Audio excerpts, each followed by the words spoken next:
Get your pitchforks and torches ready. It is quarterback ranking time.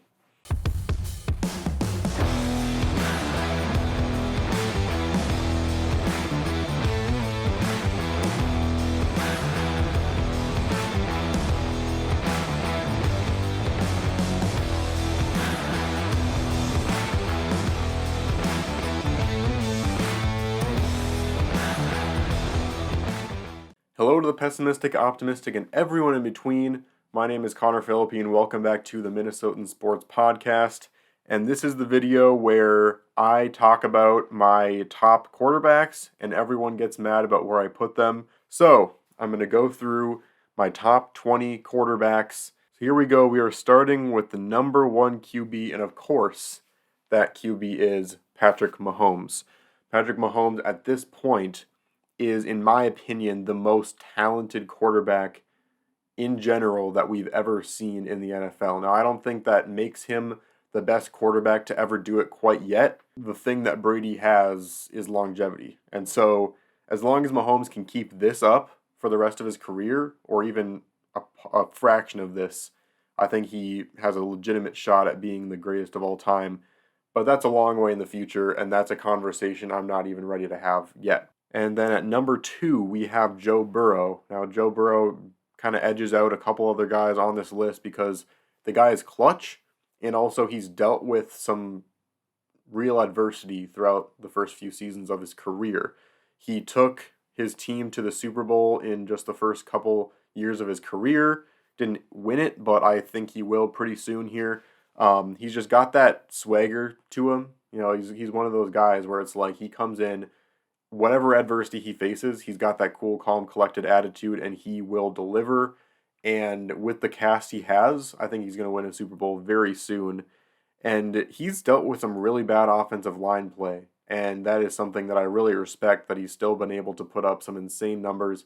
And what's crazy is he's only a few seasons in, he's going to get even better than this. So Joe Burrow at 2, and I think he's going to stay at 2 for quite a while. At number 3, I still have Josh Allen. I know people are going to disagree with me on this because he had a few slip-ups last year, but people are forgetting the guy was dealing with a serious shoulder injury for a good part of the regular season. People are, bashing him for the way he played against the Bengals in the divisional round, and yes, that was a tough game for him, but also, 1, it was in the snow, and 2, it was against the Bengals. People forget that. They played the team that easily could have been to the Super Bowl if it weren't for shoving Patrick Mahomes late in that game. So, a good team he played against, and just in general, Josh Allen is a freak of nature, and as long as his decision-making is at its sharpest, he can outplay any quarterback in this league. Number 4, obviously this is stringent upon... Is stringent a word? I think it is. It's stringent upon him being healthy. Someone please put in the comments if that's a word. It depends on him being healthy, so of course I'm talking about Lamar Jackson. But fully healthy, Lamar Jackson is a tremendous quarterback in this league, and he is for sure top 5. He slots in at number 4, and what he can do running the football is unparalleled, and people forget he has an arm. People don't like to think that he can throw the ball, but it's just that his wide receivers have not been good the last few years. And also, because he's been hurt so often, people build a narrative. It's unfortunate because when quarterbacks don't play, people decide how good he is in the meantime. People build up a certain way to think about a quarterback, and most of the time it's worse than he actually is. And I think that when Lamar Jackson's completely healthy, he has a very unique skill set that makes it a nightmare to play against him. Number 5, I have Jalen Hurts.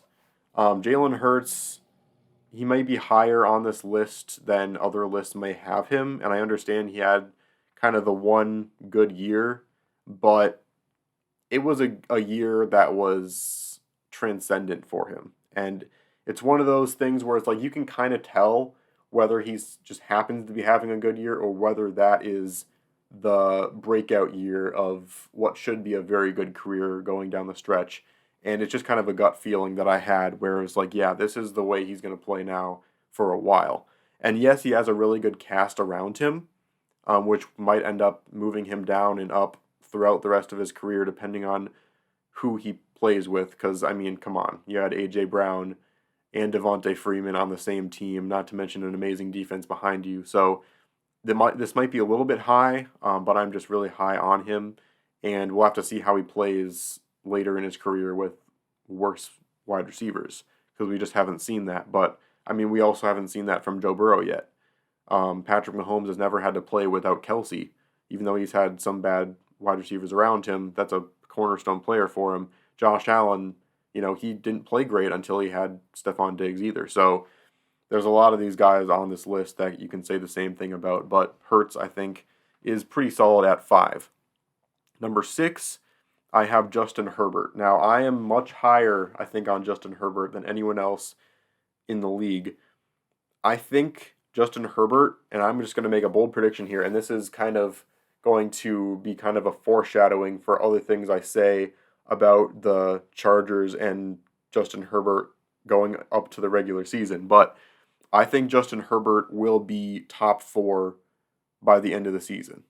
I really have a great feeling about him this year. I think that there's just a few things that he has lacked going into this part of his career that I think he's going to have a breakout year this year and really tie all those loose ends together.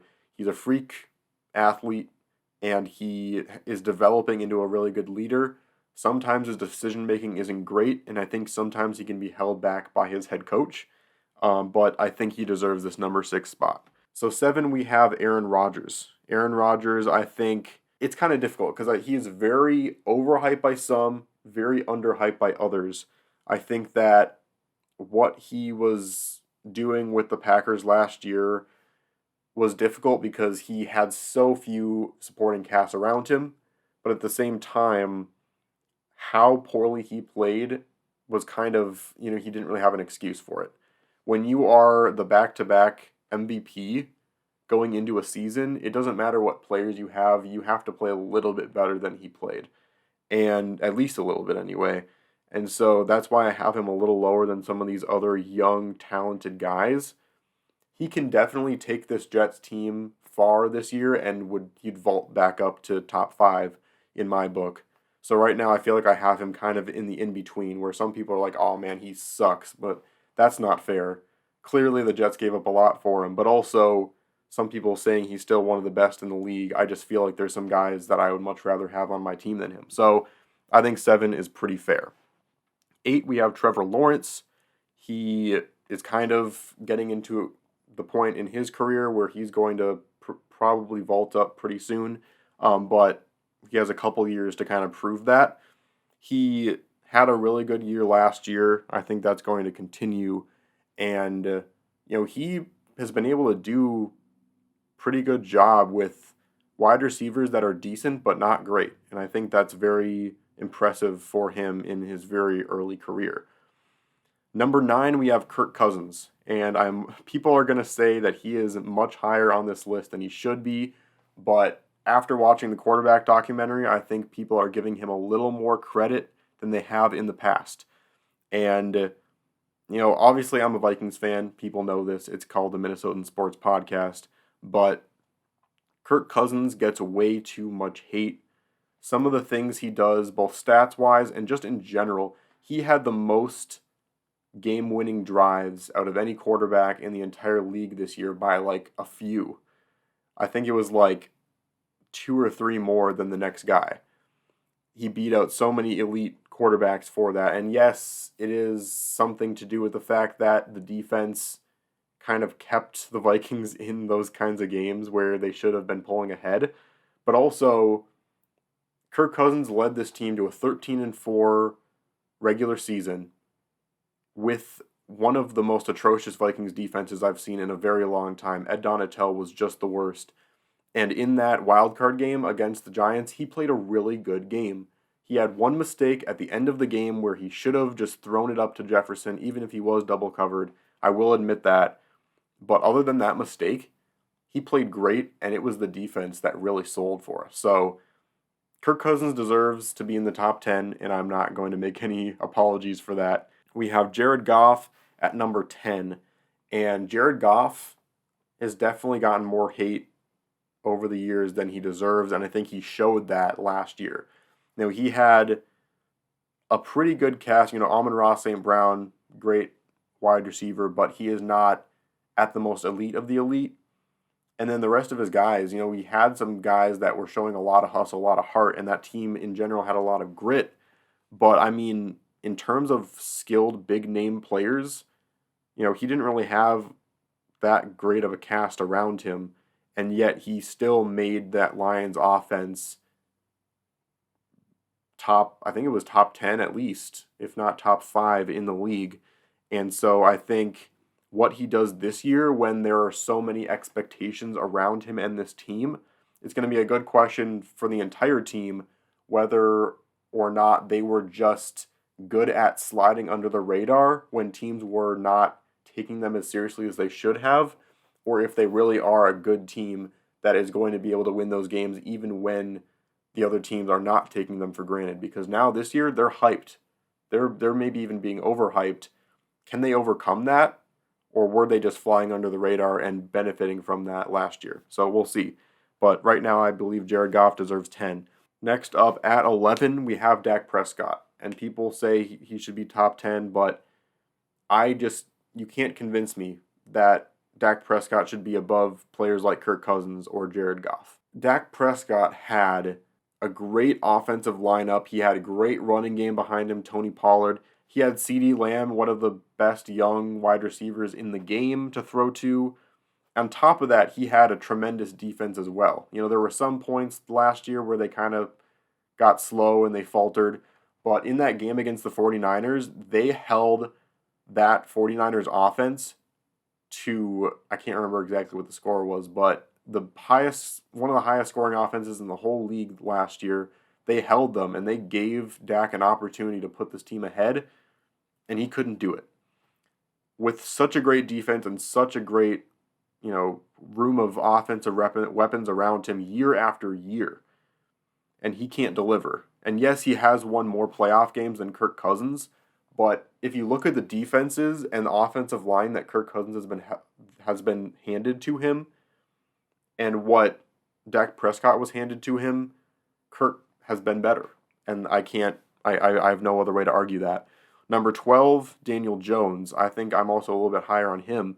He really showed a lot of what he can do last year, where he finally was able to implement his running ability to a degree where it really transformed this offense. And he was throwing to wide receivers that were, their names were known by the end of the season, but they didn't really have a lot of good wide receivers to start off the season, and he made them well known. And he took an offense that was serviceable at best, and he took them to the second round of the playoffs. And I'm really excited to see what he does this year with Darren Waller and with some other supporting cast and with an even better defense. This Giants team could be dangerous, and I think Daniel Jones is a solid part of that. Number 13, Geno Smith. People have him higher, and some people have him lower. I think he's right in between for me. Geno Smith did have one solid year, and so I think that's going to be a big factor. If Geno Smith has the year he had last year, consistently for multiple years, I think he is going to get closer to the top 10 level. But I need to see a little bit more from him for that. And then people saying he should be much lower. He still had a tremendous season, and he led the Seahawks team to the playoffs when it didn't seem like the Seahawks team was even going to win 5 or 6 games. And people were saying that with Russell Wilson not being there, that this team wasn't going to do anything. And Geno took this team to the playoffs, and it's very impressive for him to do. So I think he deserves that 13 spot. 14, Kyler Murray. I think that people, he had a really rough season last year, and those injury concerns are still going to continue to plague him going into this year. But I still don't think he's as bad as people want to make him out to be. I think he's one of those guys where, people leaned into the whole video games thing, and People like to clown on him for being short, and I think a lot of those things fuel the hate for him more than is necessary. I think that having him just barely in the top half of the league right now is very fair because he was looking like he was going to be a really good guy for the Cardinals for years to come until just about a year or so ago when he started struggling. So I feel like giving him a little more benefit of the doubt for one more year to see how he does is fair. 15, Tua Tagovailoa. I think that he also deserves a little more time. The reason why I have him so low is that I need to see him healthy for a full season with the cast he's had around him, because the first couple years of his career, people were already kind of laying into him because he, was struggling to get the ball down the field. But in those first couple years, he really didn't have a good supporting cast, and now he has Jalen Waddle, he has Tyreek Hill, and with that cast of guys, he was playing well the first half of the season, and then he got hurt, and then he wasn't the same. So I'm judging him based off of that only the half of the season, and I need to see more. So 15 I think is fair.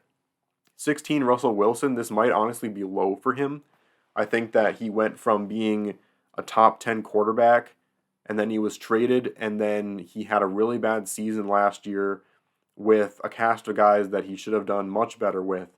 This defense should have led this team at least to 6 or 7 wins, maybe even sneaking into the playoffs, but they just didn't do it. And the reason why I have him at this position and why I think he might even be able to get higher is because they just had the worst head coaching last year.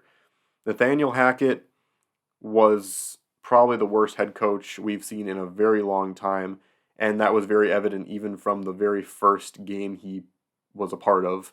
That was it Monday night game versus the Seahawks. Just some horrible decisions there. So Russell Wilson, I think, can definitely vault back up this list if he plays well with Sean Payton. If he doesn't, he might even get lower, but we'll have to see there.